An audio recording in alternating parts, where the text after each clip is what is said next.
Hi students, let's look at this question here, which is on parametric equation. Let's say you can do this proficiently. So the first thing is you're given the parametric equation of the curve is given by this. All right, so you have 0 to pi here.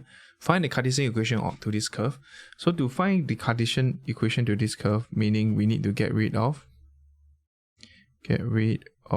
t. Okay, that is the most important part. So first of all, look at the equation of cos x and y. And see what is involved here. Especially trigo, you just need to find out a trigo equation to relate them.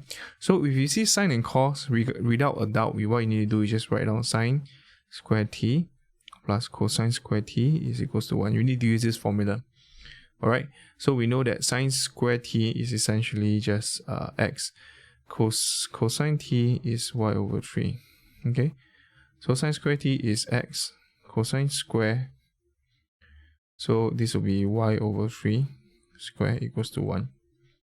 So this is the equation that you have. Y square over 9 equals to 1. Okay, so the first part, that's how you do it.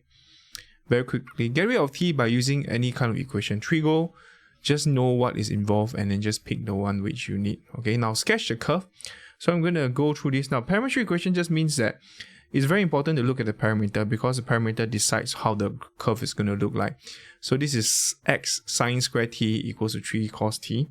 So sketch a curve by putting into the equation here. So just go to mode, change to parametric. So this part here, go down and change to parametric. So this part here, go here, x will be sine squared t. So I put sine t square. Okay. So this is it. Delete square, and after which square, and for y will be 3 cos t, so 3 cosine t. Now this is the important part. So a lot of students will get very confused here. Make sure the window, check the window. This is 0 to pi. The window value, your t value here is typically your GC's default is 0 to 2 pi. Cool. So just take note, GC's default, your calculator's default setting is where t is 0 to 2 pi. Okay, so always change this window. This window here, I think it will look the same even after you change, but always seek to change it. Now it looks the same here, so you can actually just zoom in and see how it looks like. So maybe we just zoom fit. Okay, zoom fit here. There you go. Wow, okay, maybe zoom standard again. Zoom standard. I'm going to change this to pi and just graph it, and I'm just going to zoom box then. Zoom box. Okay, just click the portion which here. Okay, this is the graph that you're looking at. This is it. Alright, so how do we plot this graph properly? Please take note. Part 1, part 2. So this is what you do. You put the line here. Maybe I just copy the graph. So this is a graph here. I am going to just draw the axis here. Yeah. Now, so this is y, this is x, this is 0. So what we need is actually to find this value here, and find this value here, find this value here. How do we find it? We just let, this is when x is 0, and we need to find out what's our t. Okay, but what I'll suggest is just key in calculator, find the boundary. So this is 0 and pi, right? Just put trace, put 0. This is t is 0. Do you see that? So try, so just try, this is 0, so this is t is 0, so this is actually 0, 3. That's good. Then after which we're going to try the pi. So I'm going to get just trace and put pi. Now why do I know it's pi?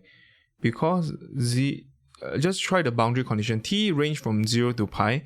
So you just key in pi here, then this will just be 0, -3. Okay, so this is 0, -3. There you go.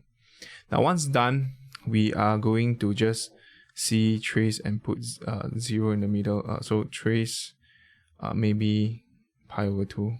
Not sure. Let me just put pi over 2. There you go. So I usually will halve it. So this is 1, 0. Or if you're not sure, you can let y be 0. Can let y be 0. And you have 3 cosine t equals to 0. So cosine t equals to 0. So t is equals to pi over 2. Okay. So this will just be 1, 0. So this is how you plot this graph here. I would typically shade this as well because it includes this point here. It's inclusive of these points here. Okay. So that's how you do.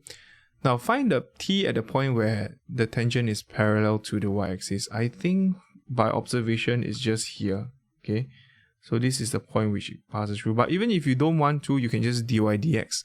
Parallel to the y-axis just means dy dx goes to infinity.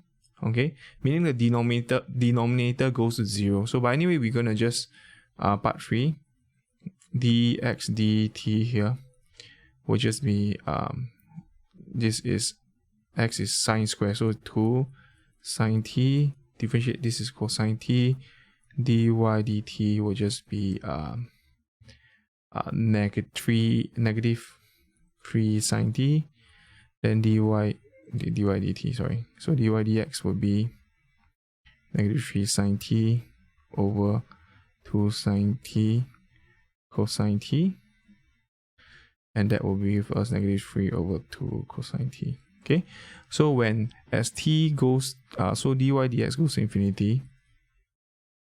Okay, because if tangent is parallel to y-axis, this implies that dy dx goes to infinity. It also implies that 2 cosine t equals to 0. So it means cosine t is equal to 0, t is equal to pi over 2.